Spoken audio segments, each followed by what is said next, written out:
आजकल नफसा नफसी के दौर में हर बंदा डिप्रेशन का शिकार है, तो एंटी डिप्रेशन के नाम से नुस्खा हाजिर खिदमत है। अस्तखदूस 50 ग्राम, अफ्तीमून 50 ग्राम, गुलगोजबान 50 ग्राम, बरहमी बूटी 50 ग्राम, मगज बादाम 50 ग्राम, असरोल 25 ग्राम, बारद नजोया 25 ग्राम। तमाम अदविया साफ सुथरी लेकर बारीक सफूफ बना लें। एक टीस्पून हमरा शरबत अहमद शाही 2 चमचा 1 गिलास पानी में हल करके दिन में 2 या 3 बार मर्ज व मरीज की कंडीशन के मुताबिक खाने से 1 घंटा पहले।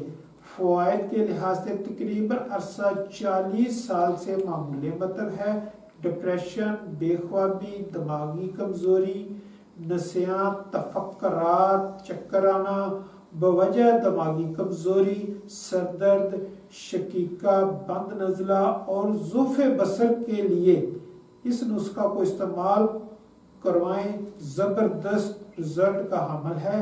अगर किसी को शरबत अहमद शाही मुयस्सर ना हो तो नीम गर्म पानी से भी इस्तेमाल करवाएं।